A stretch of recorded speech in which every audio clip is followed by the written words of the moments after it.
It recognizes our belief in God, our country, not just individuals, our country, our founding fathers codified this in the documents that founded this country. Our reliance, our belief in God, and our reliance upon God. Of that, there's just no debate on that. You may like it, may not like it.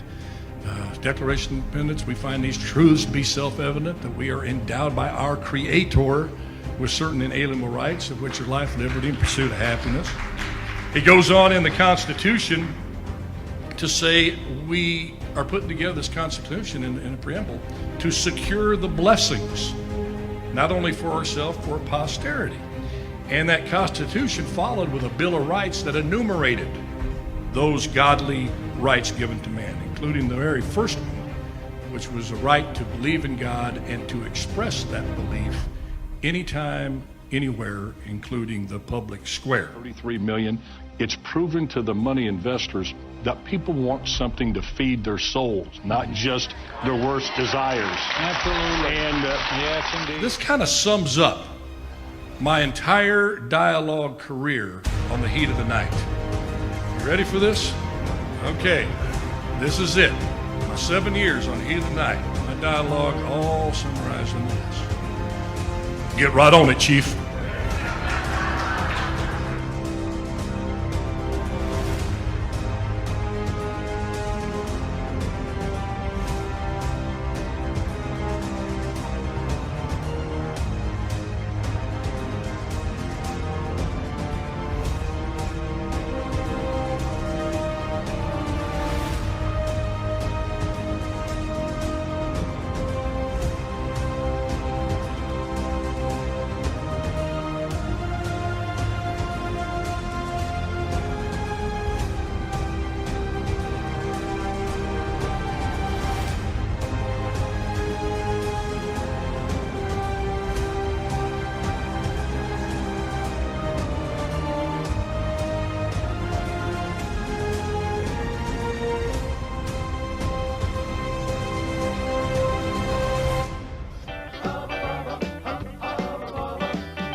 But above is my name. I like my iced tea sweet and my women the same. I'm your brown-haired badge here in little old Sparta, but nobody's bigger or tougher or smarter. If you're looking to fight, best not be with me. Wanna be held tight? Well, now we'll just see. You never know in the heat of the night on TNT. Heat of the night on TNT. Now I don't put on any airs, but then I ain't no slob. Just a redneck boy with a blue-collar job. The ladies I date, they gonna have 'em some fun, 'cause I'm a big hunk of crime fighting son of a gun. So if you're looking to fight, come on up in the ring. You wanna be held tight, just about anything can happen in the heat of the night on TNT. Hubba, hubba, hubba, hubba. Heat of the night on TNT. Yeah. From NFL quarterback to Hollywood to the mayor's office, and now behind the mic at KXEX, this is the Alan Autry Show. No retreat. And so, my fellow Americans, ask not what your country can do for you. Ask what you can do for your country. Mr. Gorbachev, tear down this wall. What the hell's going on out here? Everybody crabbing out there. Nobody. That the only thing we have to fear is fear itself. Today, I consider myself the luckiest man on the face of the earth. I'm not fearing any man. Mine eyes have seen the glory of the coming of the Lord. So, 5 seconds left in the game. Do you believe in miracles? Yes! Unbelievable. Free at last! Free at last!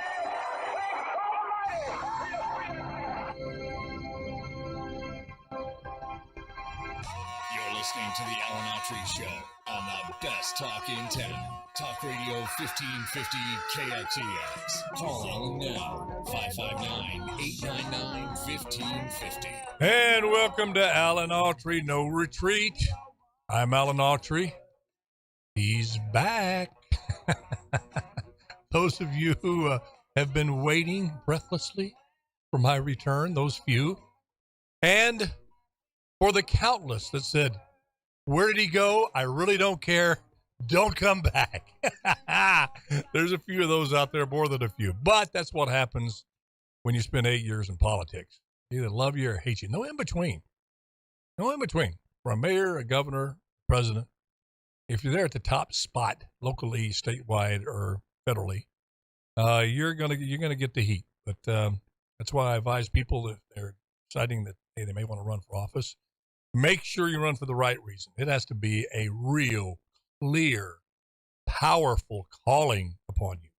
Anything less, let's put it this way: you're going to be X'd off the 50% of the party lists right off the bat when you decide to run for office. But anyway, that's hey, it's Manic Monday. I was going to call it Meandering Monday because we got so much to talk about. So we're gonna be like a little fly, those horse flies that goes around, lands on a subject, fly over to another subject, back to the other subject, and then during the rest of the week we will spend more time on each one, dissecting them, breaking them down, doing a deep dive, as they say, in it. But I hope you all, first of all, I got to get this out of the way because to me it's one of the most important things. I hope you all had a great Thanksgiving, that you were able to get together with family and friends and just start that process of really understanding what these holidays are all about. Talking about Thanksgiving all the way through Christmas and even New Year's. It's a time we kind of go inside ourselves and count our blessings and think about things. And in my case, I'm so thankful for the things that have happened in my life, even the difficult things, the tough things that bad things, if you will, that I brought upon myself. Took me a long time to kind of figure out how to live a life with a level of peace. And that's what we're all searching for is peace. You go and you work your rear off to make a lot of money because you think that's going to bring you peace. You find looking for that perfect mate, because if you get that perfect mate and that mate becomes your spouse, perfect, that's going to bring you peace. Some people in politics, it's about power. You got people out there, Republicans and Democrats, thinking, dadgummit. Republicans are saying if we only had the Senate and the presidency, we'd have representatives with peace in our heart. We'd be able to do what we want to do. That would bring us peace. Same thing with the Democrats. But it won't. Those things are important in life, to find a spouse that you match with, have a relationship, and make a living. I mean, come on, nothing wrong with wanting a nice roof over your head and have a car, a nice car to drive around. There's nothing wrong with that. But when you make that obsession, that's when it gets tough. And this is a season, and it starts with Thanksgiving all the way, I said, to the, I think even past New Year's a little bit, where we really try to ponder on the things that really, really matter, that really have a chance to bring us some of that peace. And there's two things that I think, actually three things: your relationship with God, number one, your family, and your friends. If you can, somebody once told me, Alan, forget about counting your friends on one hand. If you got two fingers on that hand, you could say, I've got two really good, true friends in life. You've got more than the average Joe.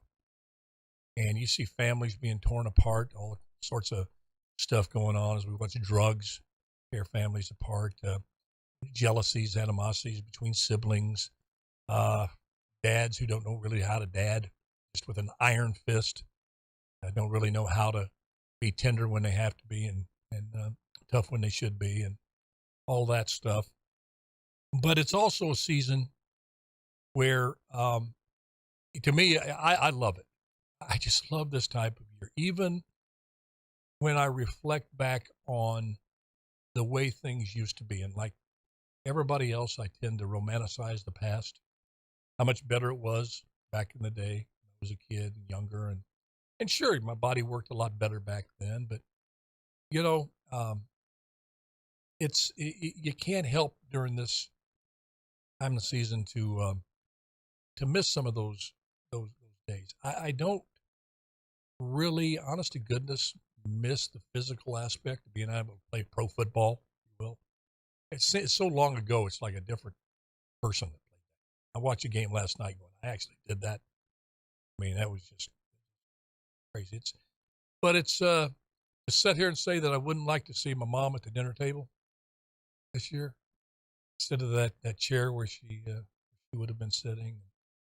My dad, both of them, my stepdad and my biological father, and friends, my buddy Jack Hanna, who passed away just a few months ago, and we always talked kind of extensively during the Christmas season, Thanksgiving season. So and there's a lot of folks out there. So I miss that, but it's overridden by the fact that God's in control. We're all, if you're believing Jesus Christ as your Lord and Savior, you're going to go to heaven. I'm going to see all of those folks I just mentioned again, and all sorts of other believers there, and never have to worry about a body that's going to grow old, going to get sick, ever again. And that's what's in store for you. So when those thoughts creep in, especially those who've lost, I hate to even say it, it brings me so much sorrow and angst in my heart. But those that have lost children, it's unnatural to lose a child before you go, you meaning a parent. In this time of season, it's tough. It's tough because you think about that so much. But just remember, they're in a better place. It sounds like a cliche, but that doesn't make it any less true. It's repeated so often because it is true. They're in a better place. If they had a choice to come back, they wouldn't. And that's true for all our loved ones that we miss during this time. And then I would like to button down this little, I didn't plan on spending that time, but I'm glad I did. It's Meandering Monday, I told you. On see on Facebook, the title is Manic Monday, but it's Meandering Monday. So let me meander into this other area that how am I going to phrase this? Lord, give me the articulation. Give me the ability to communicate this properly. You know how many Christmases are absolutely ruined? Completely ruined for people because they can't buy that budget-busting gift for somebody that they want to buy. Commercialism, materialism, I know every year we talk about it, but it's at a new high. In this country, I don't know around the world, but it's not about buying that new virtual reality goggle, whatever they call it. That's the thing. It's not about buying that, latest fashion, a pair of jeans that cost $400. I mean, I hate to break the news to you, but Christmas season is not about Lululemon. It's just not. It's about the birth of our Savior, Jesus Christ. That's what we have to celebrate. Now, having said that, I'm not going to sit here behind this mic and act like I'm so enlightened. Oh, I always have my priorities in order. Lord, you're number one. No, I'm not going to let one thought creep in that says, well, they're going to be disappointed with the gift that you got them, Alan. Or you better go buy some more. And I'm susceptible to commercializing this holy season, just like anybody else. But I've made a commitment, and it happened before Thanksgiving. I was able to keep free of that thought of just making it about presents, how many presents are under the tree. I mean, I remember back where I didn't even get a toy till I was like 10. I got underwear and socks wrapped up under it. I got stuff that I needed. I remember the very first toy that I got. Literally, I was about 10 years old. It was a rubber road grader, heavy equipment. And I forgot who got it for me. Because I saw that sucker and it had wheels, and I went out and played in the dirt in that thing. It was great. And, and it's all right to give gifts that people like, but it was, I got things that I needed. And why do I think back on those days with such fondness? There wasn't stress. Now, maybe my mom and my aunts and uncles, I mean, we were poor. I grew up till I was almost 8 years old in a little house out in the middle of a field that had 12 people in it and one bathroom. Okay. I don't recall conversations about little cousin Joey or Uncle Duke is going to be disappointed because he didn't get the brand new 22 rifle that he wanted. It was a time, Grandma, she was crippled since she was like early 40s from an auto accident in a hip, and I remember her with her crutches going on. By the way, there's something to be said for modern technology. I have 2 fake hips now. My grandma just had the one. There was no hip replacements back then, so she, from the age of early 40s till she died at 90, had to be on crutches in a wheelchair. Me, I'm better than I was before having these 2 hips. But anyway, that's an aside. That's meandering Monday for you. But I remember watching my grandmother crutch her way over to the piano, and she would put that piano cover up there. She would situate herself in, and I knew what was getting ready to come. She was going to bang out some good old gospel, good old Christmas songs. Everybody would sing in. And out of 12 people there, the odds are you're going to have a couple of pretty good singers, and we did. It was 2. The others would sing in, but, they said make joyful noises to the Lord back then. It wasn't, some of them should have not sung along, but it was joyful. It was joyful. And I don't remember the stress on the faces when the presents were opened up.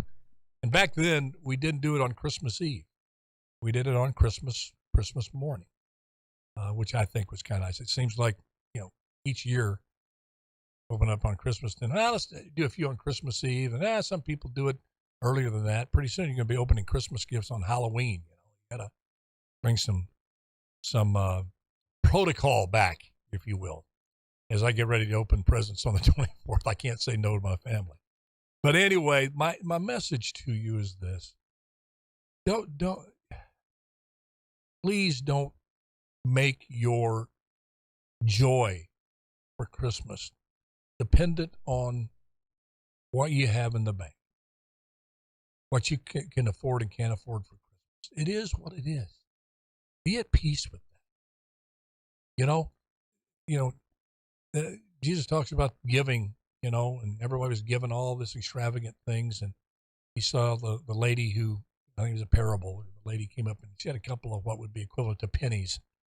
That's all she had. And she said, be thankful. She gave, and that's okay. If you don't have it in you to give a lot, don't be shamed by that. Life is like a teeter-totter. The teeter-totter doesn't stay in the middle. Teeter-totter goes up and down. So does our life. So does our finances. Some year the teeter's going to be down. There's lots of, use that as an opportunity to do something meaningful with your kids. Go out, take a walk, make something together, make a little craft together. Anyway, I guess I've got my point across. I've been surrounded by it. I don't know that I wouldn't trade my circle of friends for anything. Got some great people. I run with. You just see it so much.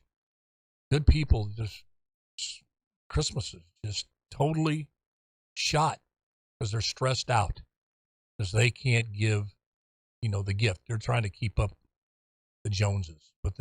You can't keep up with those guys, the Joneses. Forget about it. You can't win the rat race. So might as well not try to saddle up that old rodent. You're not going to win it. Quit trying. Just bring the best gift that you can possibly bring to your family and friends. And that is your love, your presence, to be there when you're needed. And that's the best gift you can give is loving your family and friends. All right, we're going to take a quick break. When we come back, have you heard what's going on in Iran and China? I know you've been out busy, Black Friday stuff, but there's something amazing going on over there. Two of the most oppressive countries in the world. Well, you know what? We talk about freedom a lot on this show. Freedom is something that everyone yearns for, especially when you live in one of those countries where you have brutal dictatorships that have just traumatized the population. But you know what? There's an old saying, enough is enough. And that's what's happening in Iran and China. We'll come back and we'll talk a bit more about it. Right back.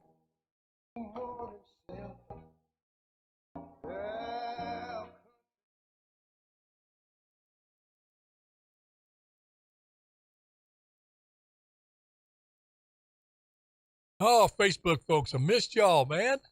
How you been? Let's see, I can hear some answers. Been great, Alan. Been great, man. Here's some, not so good. That's life. Like I said, the old teeter-totter. We got to understand when we're down, we're gonna be back up.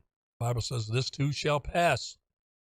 Kind of tough when we're going through those difficult times, but we just got to hang on to that. This too shall pass. The Lord's with you. Have you all seen that poem, Footprints in the Sand? If you haven't, Google it. And if you can, get you a copy of it, frame it, put it in your house. And we have it in the house. I've had it for 20, 25 years. Mom had it in her house prior to that. It's really a great, I think it was written by an anonymous individual. I may be wrong. But it's kind of like Amazing Grace. You know, it's, well, we know who wrote Amazing Grace, but you can play Amazing Grace without paying royalties. You know that? You can pay it. That's why you see it a lot of movies. Because they play Amazing Grace as a theme song, and they don't have to pay thousands of dollars for it. Plus, it's a really good song. I've never heard Amazing Grace rendition. I didn't get moved.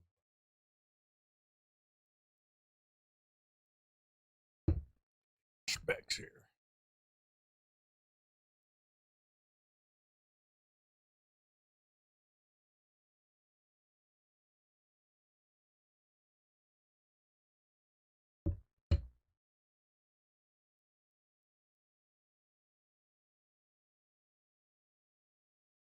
One minute?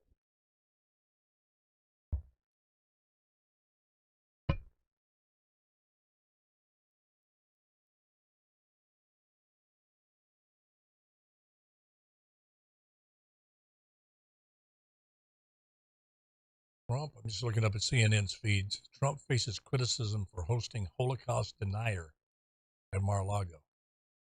Are they talking about Kanye? Nick Fuentes, likely. Oh, Nick Fuentes was there? I don't know who He said some jokes that were pretty gnarly. did he? Yeah, good. I've got Kanye West's slogan. Yes, we Kanye. Not nearly as funny as I think it is. 10 seconds? That was Obama's. Yes, we can. Yes, we Kanye. He's actually going to run. You're listening to the Alan Autry Show on the best talk in town. Talk Radio 1550 KXEX. Call Alan now. 559-899-1550. Okay. Last week, I believe, may have been a week before, but my old brain, I think, is working pretty good. It was last week that I gave a shout out to the women of Iran who have said enough is enough. We're just not going to take it anymore. What I'm referring to, again, many of you know what's happening over there. For those of you who don't, what started this protest, of which hijabs were discarded, continue to be discarded by the women, is a result of a young lady. Her name was Mahsa Amini, I believe. She was brought in to the police station by the morality police a little over a month and a half ago. Well, Miss Amini never came out of that police station alive. And the officials, the government, never gave not even a satisfactory explanation. They gave no explanation at all for several weeks, which tends to make you think, she just didn't have a heart attack while she was in there from the stress. Something happened in there, and the term cover-up was something that was all over Iran. Well, a group of young ladies decided, you know what? If not now, when? And I think, I may be wrong on this, but I think the offense that Miss Amini was brought in on was something to do with her hijab, her head the apparel she wore on her head. She wasn't wearing it properly. I may be wrong on that, but the women who said enough's enough when innocent women are brought in by the morality police, something they say that would never happen here in America. Yeah, right. They decided they were going to discard their hijabs and burn them in a protest against the government, this oppressive government, who heretofore a protest of this type meant that in this case, you throw your hijab into the fire today, you on the missing persons list tomorrow, never to be found again. If found, you're a semblance of who you were before. You go someplace where they reprogram you and teach you how to wear the hijab properly to please the morality police. On that show, I said, I drew parallels between the women in Iran and the women in America. The women were able to get prohibition passed. They're a powerful, powerful force when women come together, as they should be. I'm a mama's boy. The men and women are different, and there's different roles for different folks, but there's not a thing in this world outside of certain sport athletics that women can't do as good or better than men.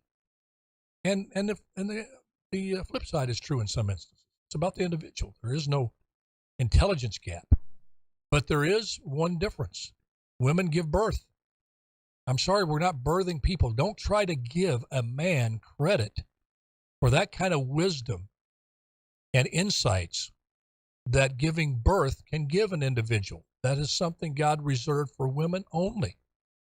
And there's a certain feeling for life, a feeling for right and wrong, a protectiveness, a strength that comes out of women. I know I'm doing a broad stroke on this thing, but you know what I'm talking about. Gosh, I got to preface everything I say now. Everybody does. It's very difficult. You just want to say, common sense used to rule. You could say it and people knew what you meant. Now they try to play catch you, gotcha. I'm going to get Bubba off the air. Women in America, as I said, were able to get a law passed to make alcohol illegal. Do you know how difficult that was in the United States of America? We were founded, we weren't found on tea. What about history? We were founded on whiskey. Whiskey was the drink of choice from the first moment it came ashore here, which I don't know when. It was early on. That it's been a staple of American society, especially with men. It's like Mark Twain said, whiskey's for drinking, water's for fighting here in California. But it was, they were able to marshal public sympathy, real public interest in the abuse that this women's movement said was a result of out-of-control drinking, that men were coming home sauced out of their mind, beating women, beating their wives, and it was happening on an epidemic scale. So they said, look, when he's not drinking, he's great. When he's drinking, he's a monster. Known some people in your life like that? My dad was one. I'm different. That's why I don't drink anymore. I never hit a woman. I had anger issues when I drank. It's been 34 years. But it changed me. Alcohol changed me. But they were able, regardless of that, they were able to get an amendment passed, prohibition. Now that was since reversed. And I'm not going to take a position on it. I'm not going to say, well, can you believe it? They made alcohol illegal. That's bad for America. Now we got a liquor store on every corner. Alcoholism is running rampant, taking hundreds of thousands of lives every year. I don't know. That's a tough question, and maybe we should have a little debate on that. Bring some folks in opposing positions. But then the women of America said, okay, we take care of the home. We cook. We get the kids ready for school. We take care of you men, in ways that you acknowledge in so many ways you don't acknowledge that is dependent, that you're dependent on, that you don't even know you want to give credit. Well, they said, we do all these things. We deserve the right to vote. Women went out and they had to demonstrate and protest to get the freaking right to vote. They got it. And America improved, obviously, as a result of that. We weren't a perfect union. That's why Abraham Lincoln always talked about the pursuit of a more perfect union. He knew that Constitution, as great a document as it was not perfect. The Declaration of Independence was not perfect, but it was the most perfect document if you value freedom, like they obviously do in Iran now, and always have actually. But you certainly don't want to throw the baby out with the bathwater as you make that document better, getting rid of slavery, giving voting access to everyone, regardless of the color of their skin, giving women the right to vote. Those were improvements, big improvements, to a document that, although not perfect, provided many, many freedoms, most freedoms any country had ever afforded their populace ever in the history of mankind. And we want to give that away bit by bit. Talk about that later. But you go to Iran. Let's flip over there to Iran. It's the women who finally stood up against this oppressive theocracy. And this is radical Islam. I'm not talking about your mainstream Islam. I have really, really close Muslim friends who do not adhere to these things called honor killings, that if your wife disobeys you or your daughter wants to marry somebody you don't approve of, you have the right, or embarrasses you in public, you have a right to kill her. That's the radical Islam. That's the element that's in power in Iran and to a certain degree in Saudi Arabia. We're going to have to face that ugly fact shortly. Our so-called partner, Saudi Arabia, the one that chops journalists up, and then wants immunity from it and forgiveness, or he won't sell us oil.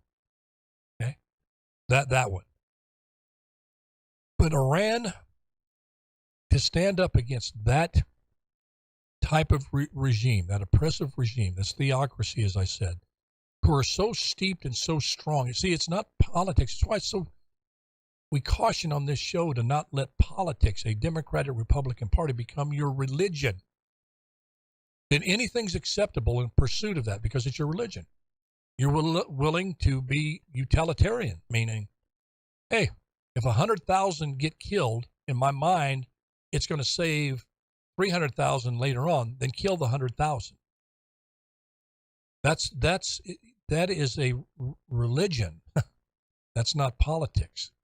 And you're seeing both sides creep closer and closer to the parties being religions. Zero tolerance for any dissent. Why? Because you're talking about religion. You're talking about their God, the God of the woke left, the God of the far right.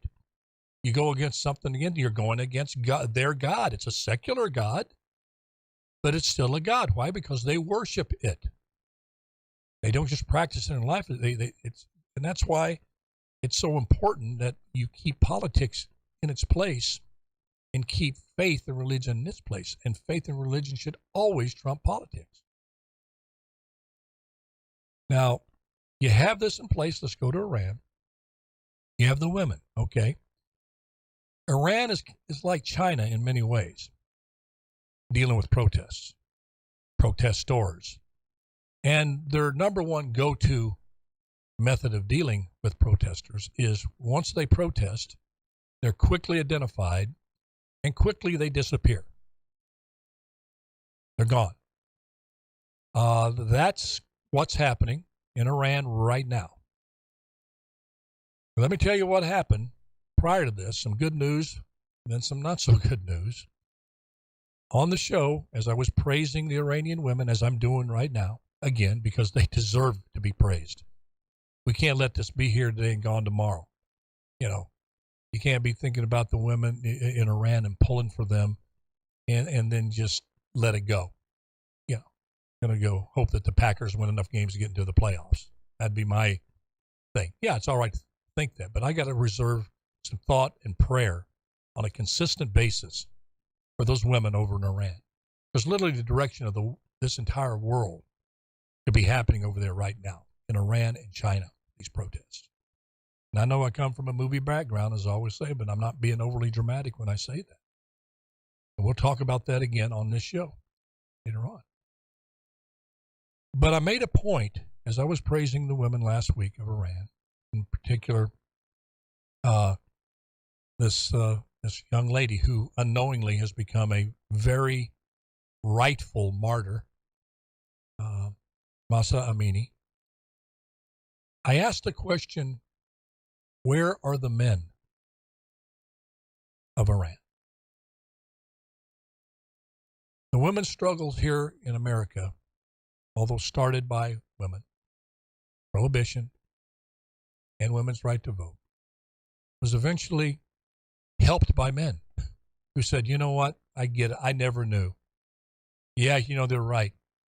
They do much more than I think, and my God, and also they're equivalent in God's eyes as I, a man, as we men are. And the men started joining the movements, okay, because they felt it was right. Took some convincing, sadly, but us men are like that sometimes. We're just like dumb as a rock sometimes. And we have the oh wow moment. That you say, gosh, the light goes on. Simple things that we just sometimes can't get through our heads. But again, men came around in America and helped in those endeavors to make equal rights for women in all facets of society. But I said, where are the men in Iran? Now, I understand America still at its worst is not like, even today, we may be creeping towards totalitarianism, and I think we absolutely are, like China, eventually China and Iran. You say, oh, Alan, come on. Well, we're going to play a soundbite tomorrow, Justin Trudeau, and he didn't have his tongue in his cheek. He was very serious. How much he respected and was jealous of Xi Jinping because Xi Jinping didn't have to deal with all these freedoms of the people. He could just go in and just summarily make whatever decision he wants. And he exemplified that, and he showed very clearly that he was not, joking when he said that, but how he treated the truckers. Yeah, no, he didn't have them beheaded. He didn't have them thrown in jail forever. But I looked at his policies, and I listened to his speech, and I read people pretty well. And I hate to say, if he had that power, he would have used it. He'd love to throw somebody in prison, throw away the key, to send a message of fear to the rest of the people. That's how totalitarianism works. So don't ever say here, right next door in Canada. By the way, he got reelected. So Canadians, I don't know what the heck's wrong with you. I guess the same thing's wrong with the United States when you elect Joe Biden on basically a totalitarian platform when you look at it in comparison. Now, I know that's the soundbite unit. Alan calling Joe Biden a totalitarian. No, I'm not saying he's that now. I said he has some policies that could very well lead to totalitarianism. When you support policies that parents don't have a right to say what their kids get exposed to in school, you've basically co-opted their kids, just like Nazi Germany. I mean, it's the beginning of the process. Nazi Germany didn't happen overnight. Stalinist Russia didn't happen overnight. Even in Korea didn't happen overnight. They were a communist country for a long time, but this Jong-un, his stuff, total, complete, 100% totalitarianism, where you even kill your own uncle if he disagrees with you and brag about it. And everybody's afraid to raise a finger against this guy. That didn't happen overnight. That was creeping totalitarianism. So don't ever say it happened here. So I understand what the men are facing. They're facing that totalitarianism completely formulated to where the leaders do not fear the people. You really don't have elections. They are rigged in Iran. and it's a lot of hanky-panky going on in Russia as well, around the world. So So the men are, you could say, rightfully scared to step up and support the women. Well, a soccer player did. Name is Varius Ghaffari. I murdered that name. But he's one of the top players on the Iran soccer team. And they decided, in solidarity with the women in Iran, putting their lives on the line, that they were not going to sing the Iranian national anthem. And they didn't. About 8 days ago. I looked at that and I just marveled. There was a camera shot of the Iranian team during the national anthem, and it was panning along all of these soccer players. And good-looking crew there. Very, very, they all look like they stepped out of GQ. I don't know what that has to do with anything. But they sat there arm in arm, and they didn't sing the national anthem. And this soccer player who led the way, Varia Ghaffari, made a statement in solidarity with the women. Well, obviously, the Ayatollah didn't like that. The Ayatollah was a little bit incensed. He was apoplectic. He was PO'd. So it began but they didn't really know how to handle this because this is happening on the world stage. And here's Iran wanting to tell you everything's fine in Iran. Everybody loves the oppression that they're living under. You American press, you're lying. We in China, our buddy, the people love us. We give them a high quality of life. You're just trying to stir stuff up. They didn't know how to do this, how to deal with this. So they went to the moderates, clerics, tried to figure things out. Again, not knowing what they were going to do. Meanwhile, the protests started to gather more supporters from men because what? Nothing was happening. Flash forward 8 days later, and I'm sad to report, I understand it. What I'm about to say, I understand. I'm not putting these young men down, but they are singing the national anthem of Iran. Now we know what happened. These brave young men who are willing to give their lives got the call. You need to start singing the national anthem. No, sir. When I made that decision, I knew it was going to cost my life. Well, did you know it was going to cost your little sister's life and your wife's life back here in Tehran? Silence. Or maybe your little baby you just had. You really let them die? Silence, on the other end. Then start singing the national anthem. And they did. That's how it works. That's how it worked in Tiananmen Square. Remember back in 1989 when the kid in front of the tank, young people, I don't know what happened to that kid. You can Google it. I don't think they ever found him. That's what happens when you let a cancer grow like this. You let it grow and grow and grow, it becomes inoperable. And that's what totalitarianism is. You let it fully,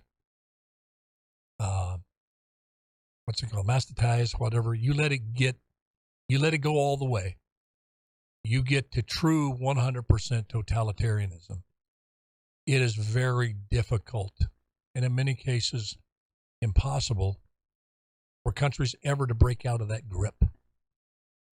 Now, the one thing that is present today that wasn't present back even in 1989, not that long ago, is, and I've constantly had my criticisms of the internet, of a camera everywhere, that everybody's got the cell phone, even in Europe, even in Middle East, in Africa, that the whole world sees this. And in a global economy, which Iran depends upon, and China, that's a factor that the tyrants are going to have to deal with. And they're going to have to, it's a factor that they've never had to deal with in the past, tyrants of the past. You can make people disappear, and all you have at ABC, NBC, and CBS. They couldn't be everywhere. Now everybody's basically a journalist. You got that video, and you can email it across the world in a matter of seconds. So will that be enough to make the Ayatollahs and Xi Jinping and the dude Monero, whatever his name is, over in Venezuela, Kim Jong-un, and all the rising stars in the totalitarian movement in Africa suddenly say, okay, we're going to be for democracy and free markets? No, not. But you got to fight. You got to fight it. And that's a tool, exposure, transparency. Totalitarianism does not like transparency, except the only countries that like that are other totalitarian countries. Justin Trudeau loves that. Not having transparency. So here, you see my point? If these countries fall, they domino to totalitarianism, then it's easy to say, you know what? That camera that captured that event of that hijab burning is really in not the best interest of the Iranian people. Standing up against genocide with the Uyghurs in China is really something that's seditious. It's against all China. And we need to confiscate those phones, disable the feature that allows you to film things. You can still talk because we're listening in anyway. We know what you're saying, so you get the freedom to talk, and we'll just listen to every single word you say, and you stay in line. If not, you're going to have a social credit score that you're not going to be able to get on an airplane to go see your mom when she's dying in another city. Okay? You say that's not going to come, Alan? They're trying to do that now in America. China's able to look into every one of these right here. This cell phone I'm holding up right now, components made in China. And they can eavesdrop on everything. This conversation right now.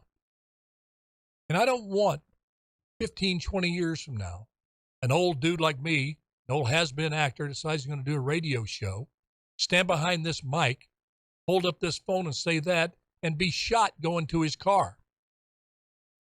We're not there yet, but we're getting there. Look at Iran and look at China. It's why it's a religion. Circle back to that. And how many, because killing for God's sake is acceptable. So when they tell you to worship the state, like Marxism says, that's why the first thing a Marxist government does is make a religion, God, illegal. You don't have it. They're the God. They get to determine who gets to live, who gets to die, and for what reason that they meet that demise or they continue to live. Now, there's an old saying, at the risk, people want to lump me in right now with probably Alex Jones, I don't know. And all I would say is, folks, wake up. I'm just one little tiny voice. I'm an old country boy, got lucky in an audition. I did a series that changed my life. Blessed to be able to be mayor of the city of Fresno for a while. I'm not going to toot my influence beyond what it is. It's my little bit. But you know what? I'm going to take that little bit and I'm going to use that little bit for the cause of freedom and liberty for every American. And everyone, for that matter, around the world deserves to be free. Why? Because freedom is not the right of man to give other people, other men and women. It's God's right, and he gave it to us. The right not to be oppressed by others, not to be denied the right to vote, the right to not be hauled in when you speak your mind. That's what happened to Jesus. He was hauled in for just speaking his mind. He did nothing. That was a signal to us all how the world is. And what was dominant about that? You had a Roman Empire, and people were worshiping the Roman Empire. It was a godless empire. They tolerated the Jewish faith. Now, down the line, the Roman Catholics, you got it. They became one of the, a hotbed of faith in Italy, Rome in particular. Back then, they didn't. It was a religion. The Roman Empire, the Roman way of doing things. Okay, listen, if I come across as preachy, please forgive me. I don't want to come like I'm up here and I know something. I'm some like PhD in something. If I had PhD, it'd just mean piled higher and deeper crap, okay? I'm just sharing from my heart. Anyone who's listening now. And I know my show skewers older, and I'm glad. I love y'all. But please talk about this with your kids. Please take a moment. And again, I know when you get preachy like I can get sometimes, the old saying, stop talking before they stop listening. I get that. But I hope you'll excuse that with me and just kind of hang on to things that hit home. Because I've never claimed from the first day I got behind this mic that I was going to make people forget Rush Limbaugh. I just felt a calling to get behind the mic and be me, who's been so thankful and grateful that God saved my sorry soul. I was headed straight for hell, and he saved me, and I wondered why. He took me up. He delivered me from drugs and alcohol, said, go forth. And I didn't know at that point what was going to happen. I knew I was never going to get high again. And that gave me joy in my heart and such a thankfulness in my heart to say these words and really mean it. What do you want me to do, God? I've said it before, but I didn't really fully mean it. I want to play pro football. I'm going to do that. But what else would you like me at? Now, God, along with what I want to do, what do you want me to do?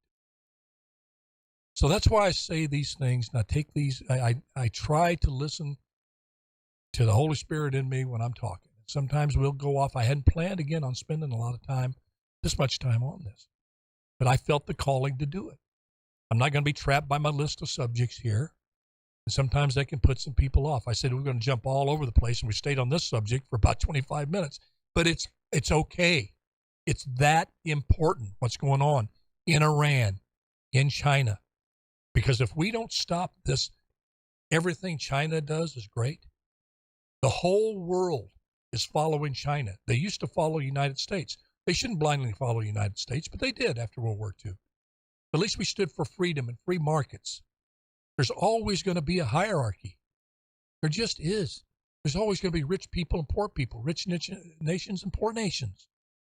And you just pray for and there's always going to be a dominant nation, one just a little bit stronger than the other, economically, militarily, or whatever. And China right now is that country, and you're seeing a world in upheaval. You're seeing countries want to do the China model. They unleashed this virus that's killed millions of people around the world, and they're going, well, what is China doing about it? Well, they're locking their people up. Well, let's lock all our people up. That's exactly what Fauci did. I'm sure Fauci's a great guy sitting down talking. He seemed like everybody's grandpa and dad. But he was wrong, dead wrong in the sense of how many lives were lost by him telling people to go inside, stay inside, and transmit this deadly virus around each other till you all get it. And just let people go crazy. Kids go crazy, can't go to school, can't go to a park, can't go to a beach. You remember how crazy it was? Because they were following the China model. And you know what China's doing now? Because they're trying to do it again to the Chinese people. The Chinese people have said, enough is enough.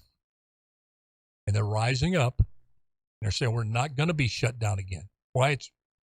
Because it's wrong. And by the way, they had mothers they couldn't see on their deathbed. They had funerals they couldn't go to. They had the same thing, even worse than we did, which was horrible, lockdown.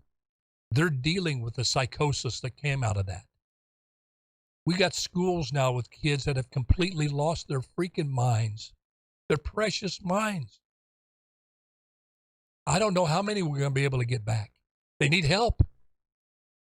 They need a lot of mental health services, all of them. And just because you got a kid in an affluent school here in Fresno, because you got a kid out of Clovis North or Buchanan, you don't think they were affected? Because they had all the food on the table they wanted, they had nice clothes, they had a good car that you couldn't go out and use.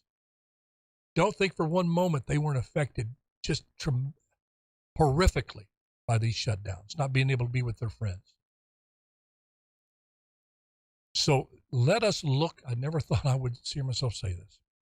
In my lifetime, I hoped for it. But I could say, let's look to Iran. Let's look to China. Let's look at what these people are doing, standing up, risking their lives for freedom in two of the most oppressive countries on the face of the earth. And let us, the words, one nation under God, indivisible, with liberty and justice for all. That used to be called the Pledge of Allegiance. Now they call it the Patriotic Selection. No, it's the Pledge of Allegiance. And may those words, one nation under God, indivisible, with liberty and justice for all, not just be mindless words that we just utter. We just utter without thinking about them. May they return to our souls as sacred principles of this country. Sacred principles worthy of being defended. And if need be, defended with one's life. That's the best thing, best use of a life you can have is lay it down for friends. And when we support liberty and we're willing to die for it, we've laid it down for generations to come, our lives. Folks, so happy to have you back. I was stored up, as you can tell. I can't wait for tomorrow, Taco Tuesday. God bless you. God bless America. And just remember, do your best. Let God do the rest. Bye-bye now.